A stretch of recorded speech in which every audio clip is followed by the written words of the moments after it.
SuperTalk Mississippi Media Production. I'm Steve Azar, and I'm on the other side of the microphone, meaning I'm asking the questions this time, and oh, have mercy for the airwaves. I spent 20 years in Music City, wrote and made some hits, traveled the world, and then moved my family back to the birthplace of American music and where the magnolia trees prosper. And now every time I put my feet on Mississippi soil, when I'm off the road, well, I'm at peace. On this show, it's all about hearing the stories straight from the mouths of the friends I've made along the way, their journey to success. Heck, there might be someone on, I don't even know, but you know how us Mississippi types are. We tend to take well to new company. In a Mississippi Minute, all 60 of them. I'm Steve Azar. It's just like that muddy river, moving slow. Ain't no worries, it's how life goes, baby. In a Mississippi Minute. Hey folks, time for another In a Mississippi Minute. Steve Azar here, always reminding you, like I do, and which I'm very grateful to do. Visit Mississippi.org. Check it out. Plan a road trip around your Mississippi. We've been eating our way around Mississippi. A lot of great culinary chefs finally getting nationwide kudos to the whole word Michelin. And mentions around. We hadn't gotten stars yet, but the stars will align. I can promise you that. Go to visit Mississippi.org. We're going to be talking, my world is the music business, writing songs and all that. I've been doing it since I was a little boy, and the stories that inspire them. And I get all of that, making music. Us musician types have decided, of course, with the birthplace of America's music, that there's just something in the water, and we just gave up trying to figure out why.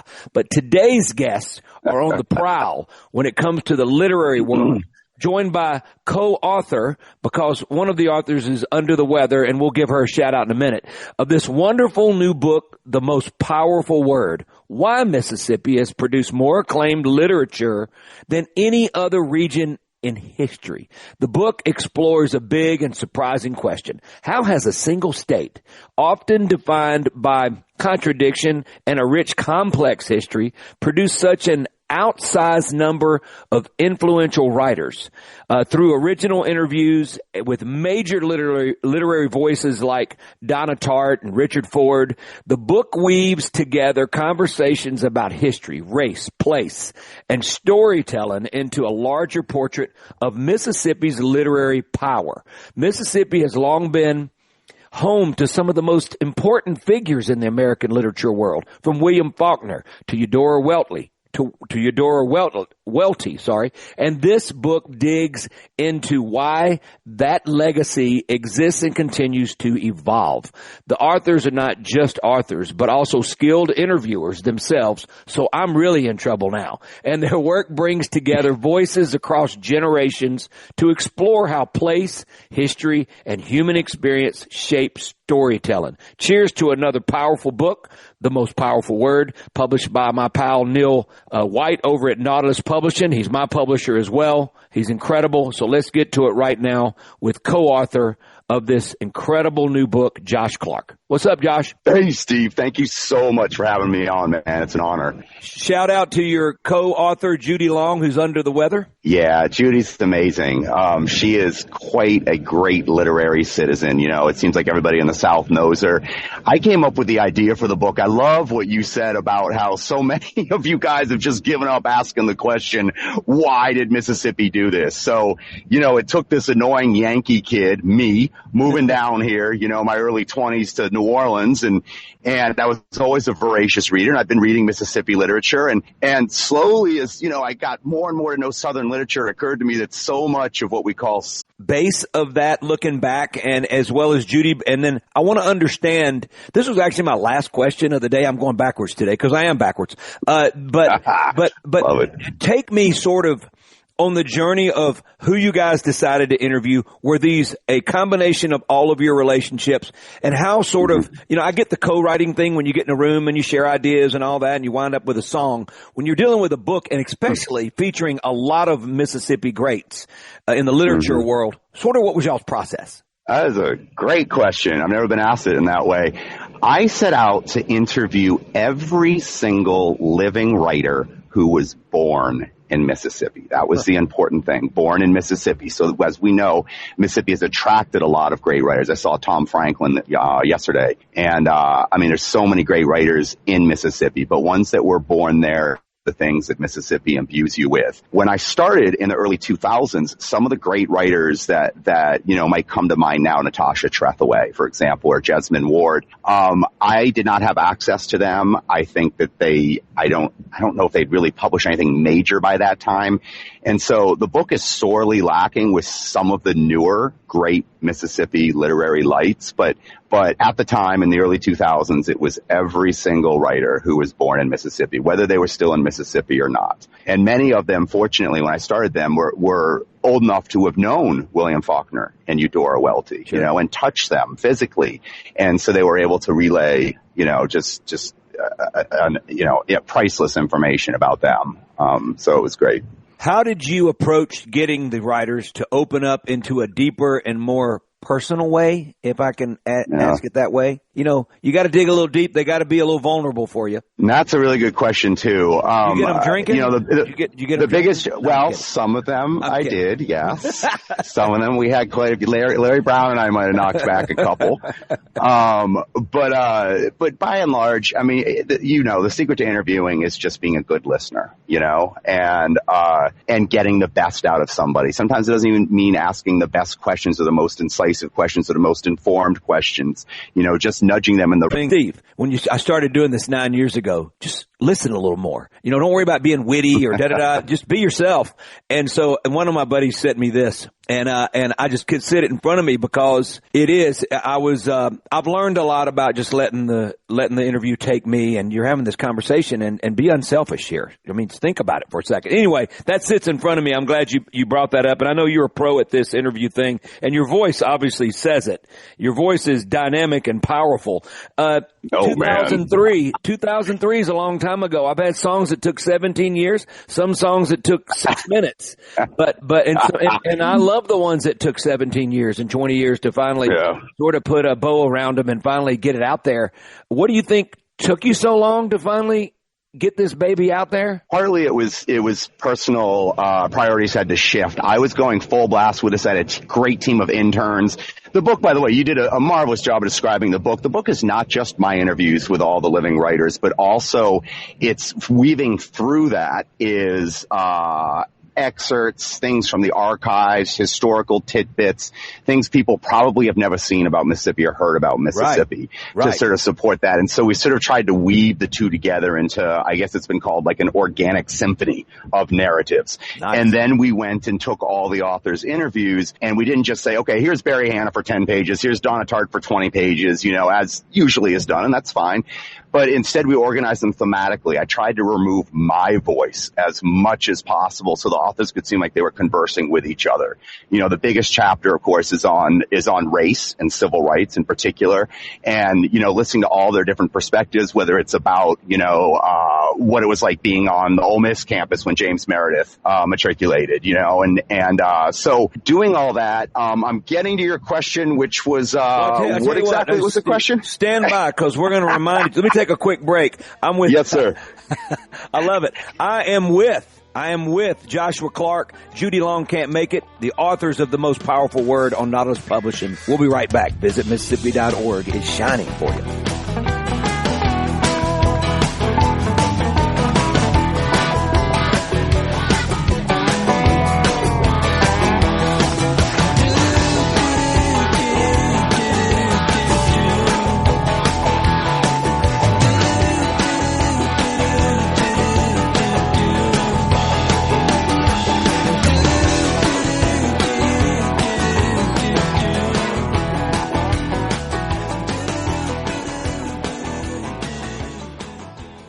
There's a ton of content from SuperTalk Mississippi on our new YouTube channel. Just search SuperTalk Mississippi on YouTube or go to supertalk.fm/YouTube. Be sure and subscribe for free to get the latest scoop on what's happening in Mississippi news, politics, sports, and the good things happening. All Britain's children.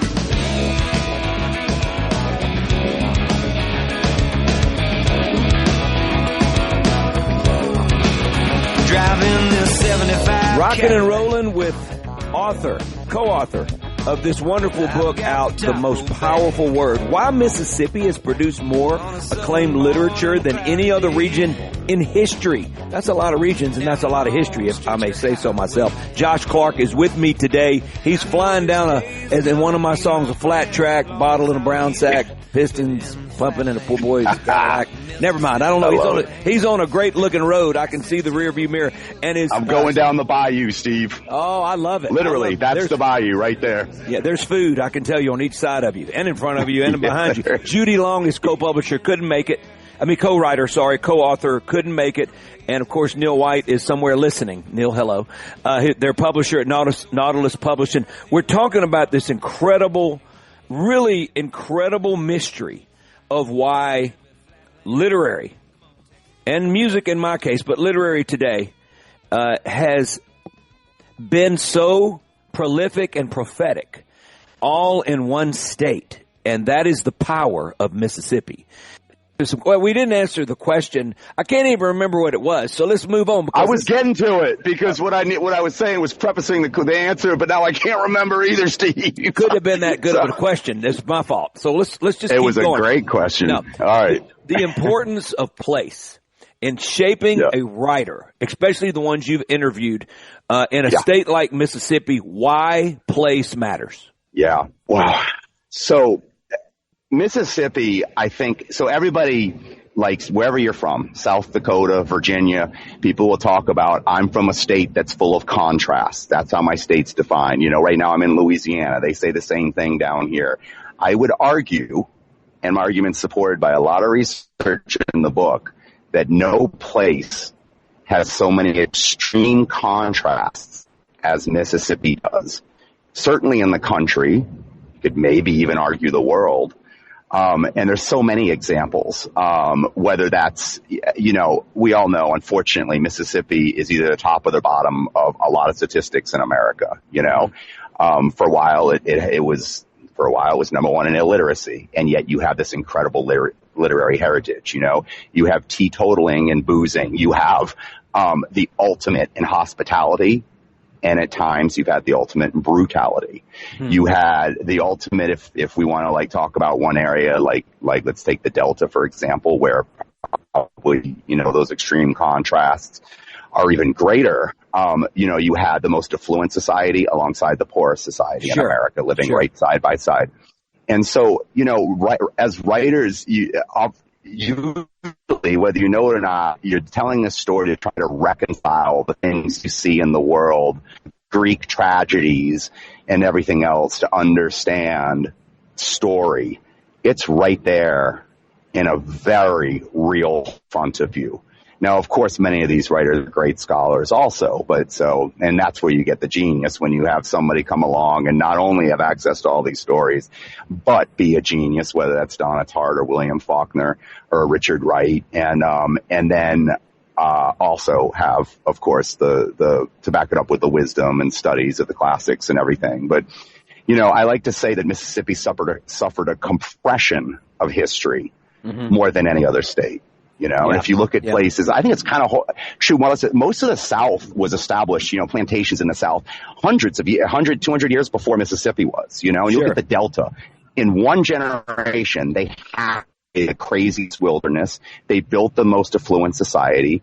They entered and led the bloodiest war ever fought, died in numbers greater than anybody else, were plunged into the biggest power. Then you have Reconstruction, on and on, up through civil rights and everything else. You know, the only thing it seems that didn't change in Mississippi might be the resistance with which change was met continually. So as a writer, let me just say this. I think that a lot of my friends in the music business that I spent a lot of time with when we were all trying to figure out how to write hits, and we were writing with people that had a truckload of hits, trying to understand where they sort of went and where they came from. There is a place where you can be so inspired when you're at the very bottom, and there is a place when you're at the very top that you can be so inspired. There is something about being in the middle that is uninspiring. I can't explain it, but that's brilliant. I never thought about that. Sometimes you're not capable of articulating what you're feeling when you're in the bottom until you're rising up a little bit to have the energy and the concern, whatever, to write about it. It's a weird dynamic. Also, Mississippi, back in the day when there wasn't many states, I mean, I can't remember when this was historically, but we had more millionaires in the state of Mississippi than any state in the union. But at the same 100%. time, you just said it, where there was prosperity, there was extreme poverty. Extreme, and because of the history of our South and our Mississippi and all that going so far back, and I always thought that the ones that were so down and so in a place where none of us can even fathom what they were going through, they became so creative because of it, because they had to, and they needed it for their own mental state. I mean, it's like they were writing themselves and playing themselves out of hell, basically. So I get that. All right, let me ask you, were there any surprise interviews? Maybe some ones that when you got in there you were like, are you kidding me? Like, was there some aha, are you kidding me moments? Wow. I just want to say on the point you touched on, you put it so well, Steve, that Mississippi has had a completely disproportionate influence on world culture. Obviously, the blues were invented there, which gave birth to rock and roll, and that's affected every single human being on earth. And you look at whether it's, Oprah Winfrey or Elvis or the two voices of God on movies, James Earl Jones and Morgan Freeman. No coincidence. Right. They're both from Mississippi, I mean, the Muppets were invented just down the road from Hannibal Lecter. Literally. You talk about contrast. Literally 9 miles from me right now. I'm looking that way. Yeah. It's incredible. And surprise interviews, or surprise answers, there were some very touching ones I remember. For example, Barry Hannah talking about the deep, profound shame he had as a child. I think he was 10 years old. His father left him in a field with an older black man. And he said right in front of the black man, the father did, "This guy can't count. I want you to watch him and make sure he counts all these fence posts correctly," and just left him there all day. And here he was, this 10-year-old child, and he'd been put in charge of this older black man and having to sit there all afternoon and watch him and hold him accountable. And just the shame, he's telling the story 50 years later that he still felt in the way that his father behaved and having to be there. That will always stick with me. Bev Marshall told a story. I think it's in the book about one of her books was inspired by somebody she knew. And in the book, this woman's son dies, when the real story was this woman actually ran over her own son. And we talked about how she felt like that was just too much to put into a book. There's no writer that didn't really touch me. I mean, Ellen, why am I blanking?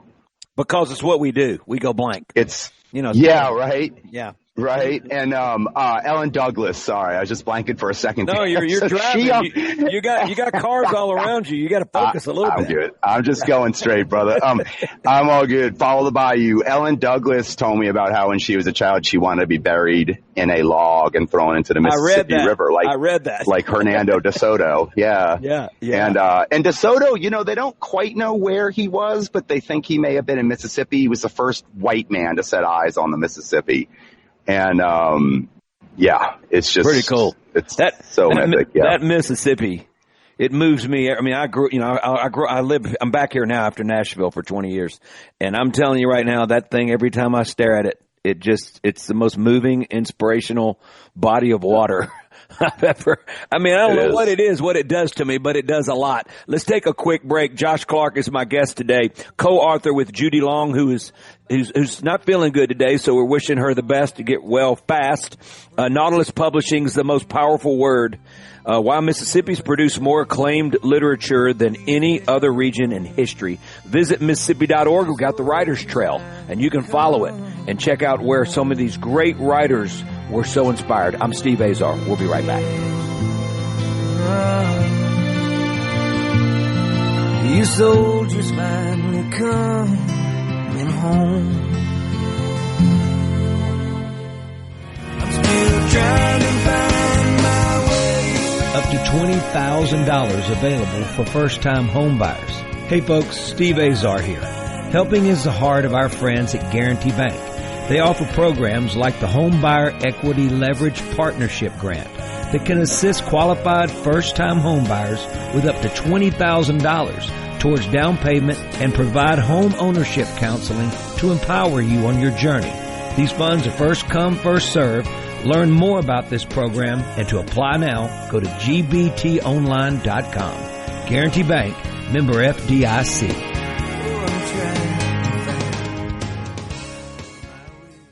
Your next customer is searching online right now. Will they find you or your competitor? If your website is outdated, slow, or hard to use on a phone, you could be losing business every day. SuperTalk Mississippi Media builds sharp, mobile-friendly websites that look great and work even better, and they're more affordable than you might think. We can drive customers to your new website with powerful radio commercials and targeted digital ads on Facebook, Google, TikTok, Hulu, and more. Call SuperTalk Mississippi Media at 601-991-2305 or visit STMM. From the Seabrook.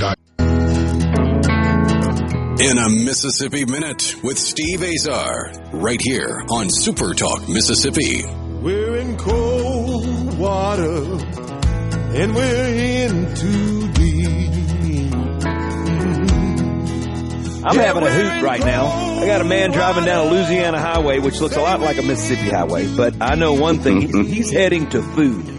And I wish I was with him as his sidekick, riding shotgun, heading to have some oysters and some shrimp po' boys, maybe a Bloody Mary. I don't know. All I'm saying is I would like to be riding shotgun with Josh. They got at the stand up here. I usually stop. I won't stop because they're doing an interview. They got alligator boudin, crawfish meat pies, and deer burritos. I usually get one of each on my way up. Deer burrito. That sounds fantastic. Yep. You know, I can't get past the alligator, Josh. I've had it. And, when they say it tastes like chicken and all that, well, I'm just going to eat chicken. Now, it could have been that we were all eating alligators all the time in history, and then chicken was like something you didn't eat and people were freaked out. It's what we got used to at a tender age and what was in our baby food. All right.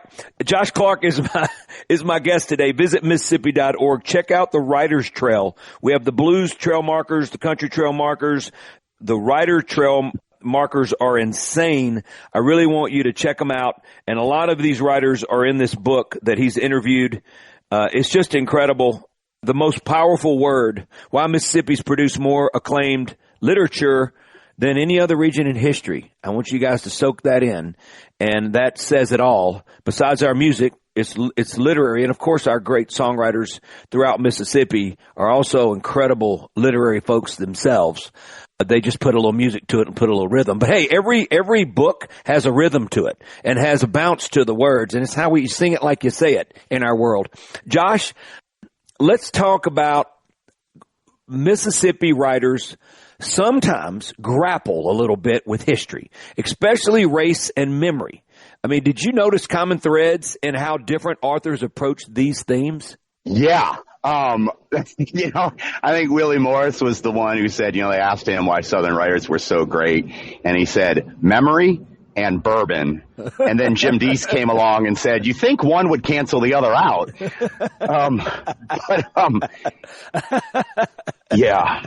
That's what we do when we write. We misremember things and we imagine them, of course. And that's what writers do. So yeah, it was, again, race is definitely the biggest section of the book. It's the biggest thing that Mississippi and by extension America and really the whole world is struggling with. And these authors really shed light on it. And yes, there were different perspectives and different memories of the times and things that their families had been involved with, both noble working for civil rights and ignoble, that some of these writers had to deal with, like Elizabeth Spencer told me about, and things that they were ashamed of in their history. Sure.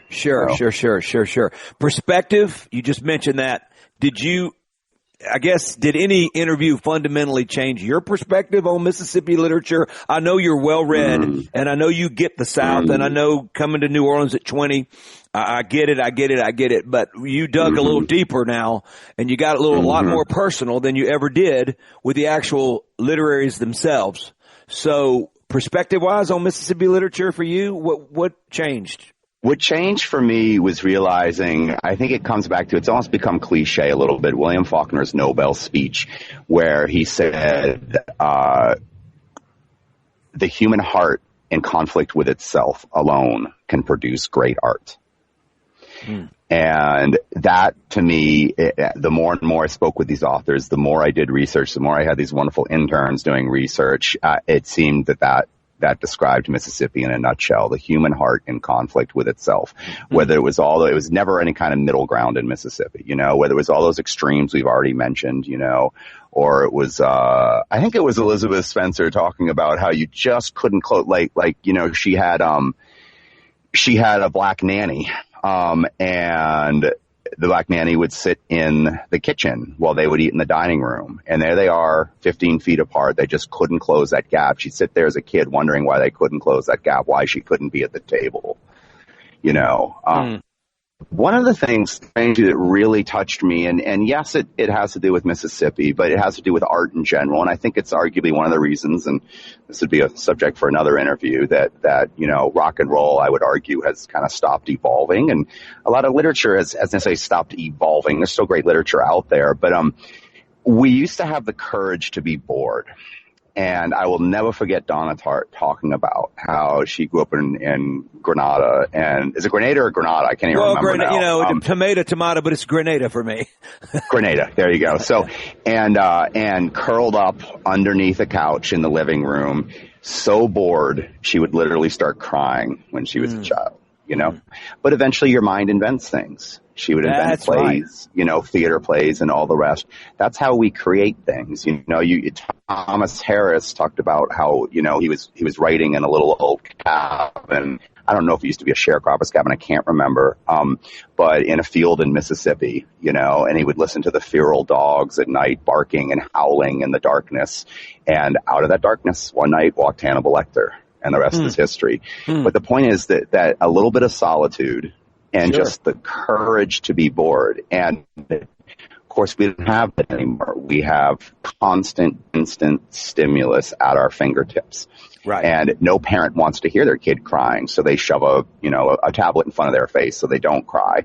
And they're not creating anything. And it's if you ask me, everybody thinks we thought air conditioning would be the downfall of civilization. We thought television would be the downfall of civilization, but this is really, really bad for us because what is civilization? It's in front of them all the time. I mean, it's like it's not all the time. Yeah, they can't listen. And they're not. If you can't imagine, I'm sorry to interrupt. I'm not listening. I'm listening to you. Right? I'm gonna shut up. Go ahead. I'm not gonna forget what I'm. No. Tell me. No. I'm Steve, just saying, if you don't have the capacity to imagine and dream and be in a place where that it's so vivid because you just don't have anything but you've got everything to imagine. Once you get to the point where you have the ability to take that imagination and let it run wild, then you got something. But if you're sitting in front of all these screens all day and everybody else is feeding you the information, boy, it's taking up a lot of your time and it is blowing your opportunity to imagine and be creative. Is as these videos are getting shorter and shorter and shorter, TikTok and then YouTube responds with YouTube Shorts, you're not even watching any kind of narrative arc, So even when you're watching a sitcom as a kid watching Three's Company, okay, it's not exactly great art, but at least there was a narrative arc and you grew up with this innate sense of it. You start observing it. There's no time for a narrative arc in a 30-second video. Rarely. No. I mean, you can do it, but it's very hard. And maybe not even in a 5-minute video, And so we're losing the ability to not only create stories but tell stories. And when you look at what's left after a civilization collapses, eventually all civilizations collapse. Their army isn't left, their politics isn't left, their wealth isn't left, their art is left. That's all that remains of a civilization. And you take that from a civilization, what do we have? And that's what we're really facing right now. And it is a crisis. Well, it is a crisis, and I totally agree with you, and we got to do something about it. But I'm a believer that things come back around because they're forced to. And like vinyl records came back around because, first of all, when we were growing up, it was an event to pull the album out and look at all the liners. It was so big. It was artwork, right? This big piece of artwork that the artist spent all this time thinking about the cover.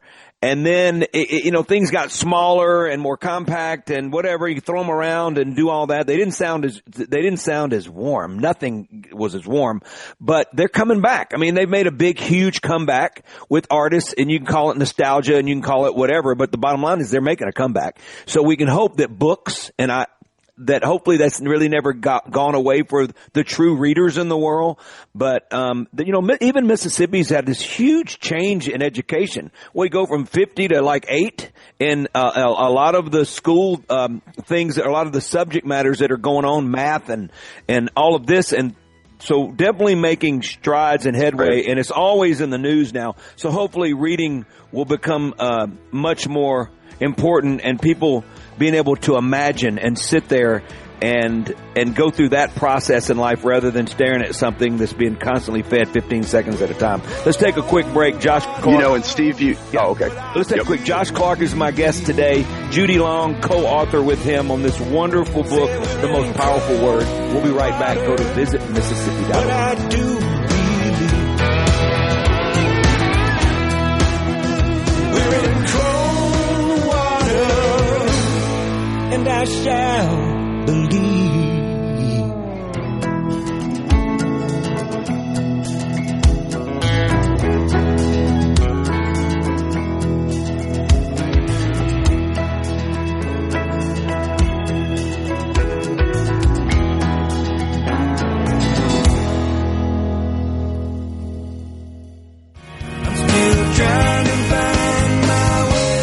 Up to $20,000 available for first-time home buyers. Hey folks, Steve Azar here. Helping is the heart of our friends at Guarantee Bank. They offer programs like the Home Buyer Equity Leverage Partnership Grant that can assist qualified first-time home buyers with up to $20,000 towards down payment and provide home ownership counseling to empower you on your journey. These funds are first come, first served. Learn more about this program and to apply now, go to gbtonline.com. Guarantee Bank, member FDIC. There's a ton of content from SuperTalk Mississippi on our new YouTube channel. Just search SuperTalk Mississippi on YouTube or go to supertalk.fm/YouTube. Be sure and subscribe for free to get the latest scoop on what's happening in Mississippi news, politics, sports, and the good things happening here in this campus at Northwestern University, addressed to a professor, Buckley Christ. Professor Christ immediately became suspicious of the unfamiliar package and alerted campus security. Officer Terry Marker opened the box, triggering a homemade bomb to detonate, injuring his hand. The explosion marked the first attack tied to the domestic terrorist who would later become known as the Unabomber, known only by a sketch of a faceless figure with sunglasses and a hoodie. His name was Ted Kaczynski. Over the course of 17 long years, he terrorized the country, sending out sophisticated handmade bombs that killed 3 and injured 23 others until the day he was captured by the FBI in 1996. I'm Bill Hemmer, Fox News.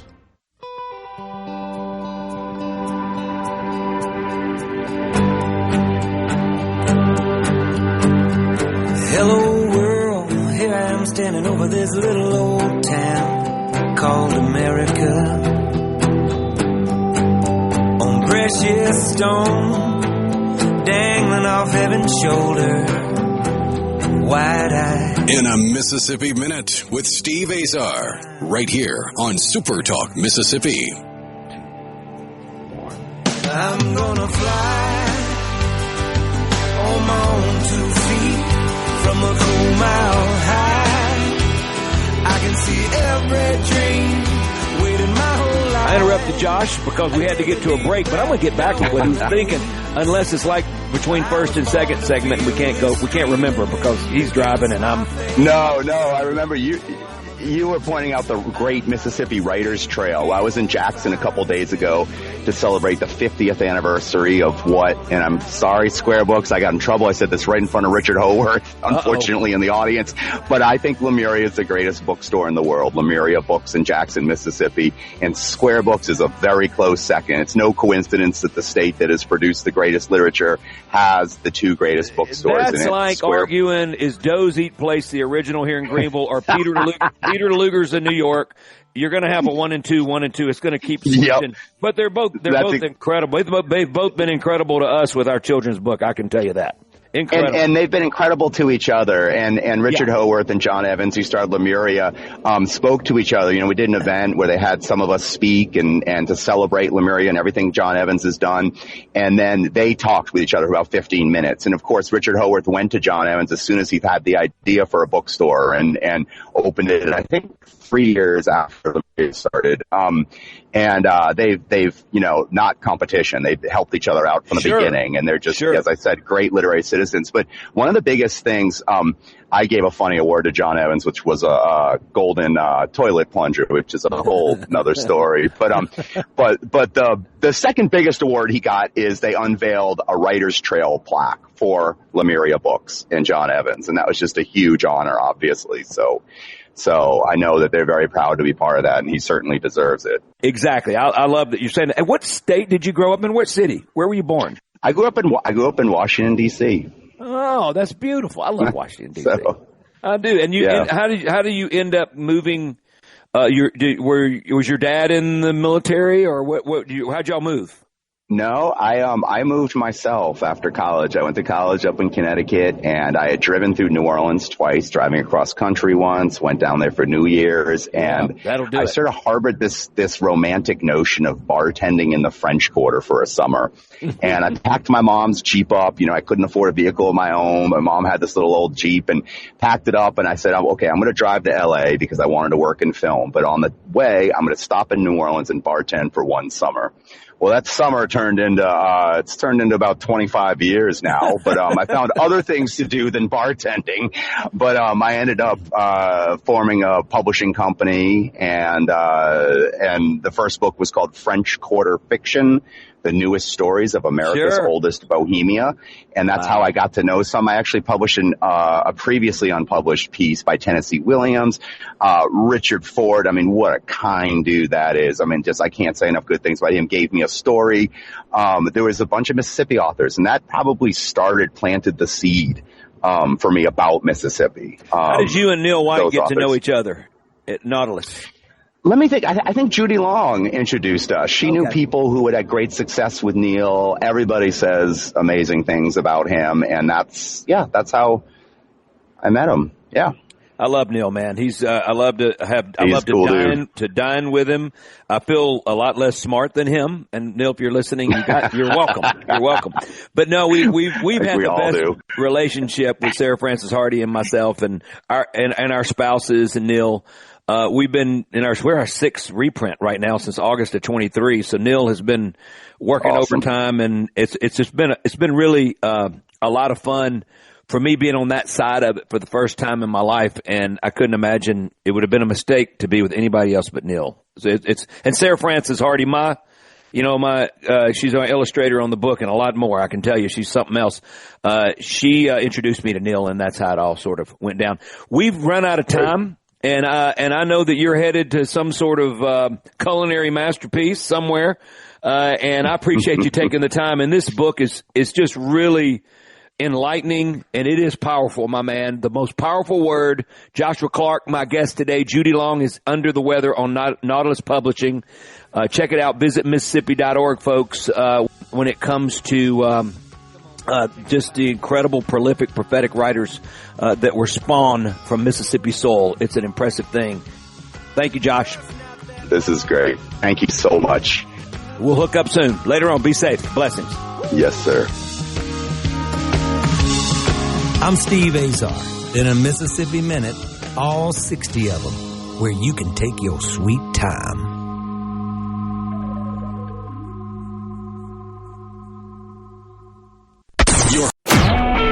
A SuperTalk Mississippi Media production.